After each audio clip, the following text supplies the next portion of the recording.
Now, if you want to film the thing in the future, Yeah. and you want to make sure that people are available. Yeah. You know, because they go somewhere else to do something they get paid. Mm-hmm. And people out of town, how are you going to get them over? Although I got in-town people. I got in-town people. You got what? In-town people. Like I have Good, people yeah. in town. Yeah. Yeah.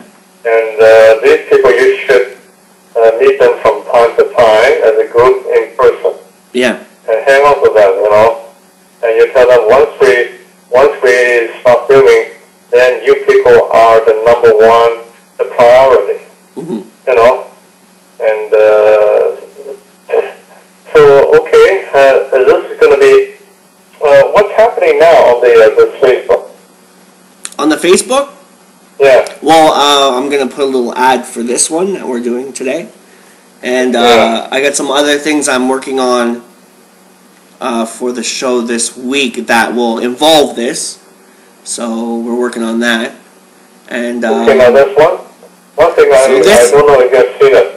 It's called Far East magazine that interviewed Stephen Chang. I saw that one. That's the one with you and James Garner.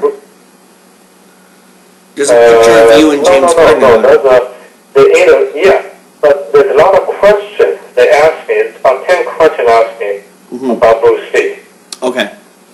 Did you see that? I might have. Okay, now let me look it up. Grandmaster Stephen Chang, Far East, the interview. Yeah, there's a photo with James Garner with, I was wearing a red shirt, many photos. But there's a lot of questions asked about Bruce Lee, how do you know Bruce Lee, and then one of the scenes I answered about 10 different questions. If you don't find out, let me know. I will forward it to you. Oh, I think I got it. I got it. Yeah. You can use those questions and answer, and to gather them, and because it's going to be useful. Okay. So you're going to set up a file.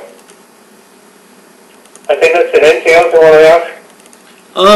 Anything you want to share? Any you want to plug the movie you're working on or anything? Yeah, well, actually there's sometimes the movie, they want to keep it private and confidential unless it's released. They sign some contract.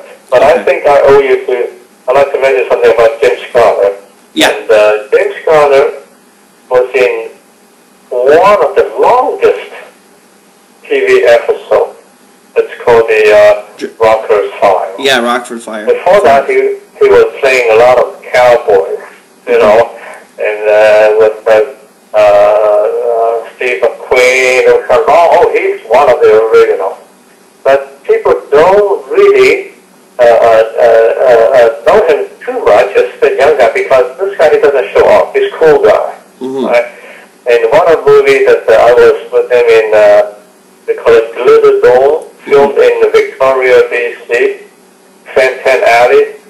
No, the alley was only about, let's say, 3 feet wide. Was built in the early stages to smuggle Chinese people and drugs. All right. Yeah. In one movie, he was in this movie. Him and John Lithgow. John Lithgow was in a lot of those kind of comedy shows. Oh yeah, John Lithgow. Yeah. Cliffhanger. And Margaret Kidder. Oh, Margaret Kidder was the original Superman's girlfriend, Lois. Yeah, I was watching her last night on. She was also on Smallville, which is the Superman TV show. I see him a lot. Yeah, she was on there too. And Kidder. I work with all these people.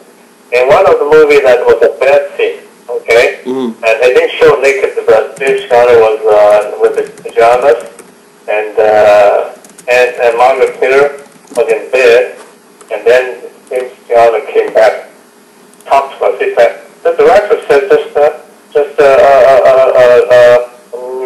maybe just to make love for about a few minutes. He said, I need more time to have a cigarette than that. He was talking about, this guy, he's not a funny face, but he talks so humorously to make us laugh. That's like the Mickey Yeah. That is something that came up to my mind. He said that. And he loves golf. Wherever he goes, in any movie, any set, there gotta be a golf course nearby. Yeah. You don't see him in the morning. You got about 5 or 6 o'clock day golf. And this guy, he just loved that. And so I remember him. And Bruce Lee, the most famous movie was The Big Boss, and in Chinese Connection. And then with Chuck Norris in the Coliseum. Yeah. What is that? Game of Death. Oh, he died in the Game of Death, by the way. Yeah, no, Game of Death was the one with Kareem, the really big guy, Kareem, I think he was a basketball player and a martial artist. It was the one where What movie is that? Game of Death is the one where they go through the, it's like a temple, and on each level of the temple, he fights a different master of a different art, you know, on every level. They have one guy with the nunchucks. They have another guy with it's just different levels all the way up. That's not the movie in the island, right? With the Iron Claw Man, right? I think. Oh wait. Okay, now I want to mention that. I haven't seen it in a long time, but I remember that movie. I remember watching a documentary where they had 16 minutes of that movie that no one ever saw. That Bruce Lee corrected because he was very philosophical in the way that they were building the movie. And you know, Bruce Lee and we live in the same town, same city in Kowloon, Hong Kong, except he was much older than me. I actually saw the black and white, the Cantonese movie. His father was in it, and he must be, let's say, about 7 or 8 years old, black and white. Okay? He was playing an orphan, and in that movie, and his father's name was Li Haichuan, Ocean, and the Spring. That's the Chinese name. His father sang the Cantonese opera. Now the difference between Beijing opera and Cantonese opera. Beijing opera is more official and it's national. They, you know, the emperors and the Chinese leaders like to watch them. And the Cantonese one is using Cantonese. They are smaller, but we were born in Hong Kong. Hong Kong speaks Cantonese. And so Bruce Lee had a very early stage. We call it child star. And then he quit this for a long time. He doesn't like it. So he went to martial arts. He got his Jeet Kune Do, Wing Chun Jeet Kune Do. And then he was in Green Hornet because people loved the body. It was small but fast. So in Green Hornet, he was covered up face with Ricardo. Another guy, that lead actor, the white guy, also covered his face. And they were in a car all the time. They were fighting people. He was known with Bruce Lee until one day he relieved his face cover. Yeah. You know? I remember he was on another show too. He was like, it was only like 2 or 3 episodes he was on. He was training this other guy. You know, I like training this other guy in the arts. I can't remember what it was called. But they said it was like one of those things that comes to get famous. He got famous in Hong Kong. Yeah. But in Hollywood, he can only go so far.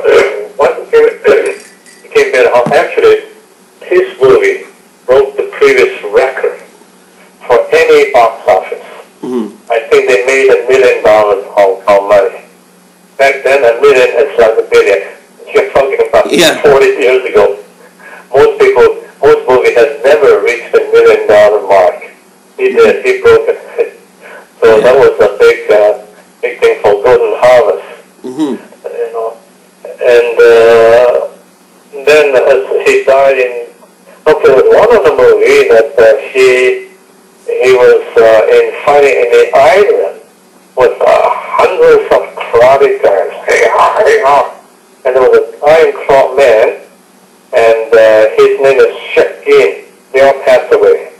And remember what was the guy with a iron claw on one of his arm? Hook.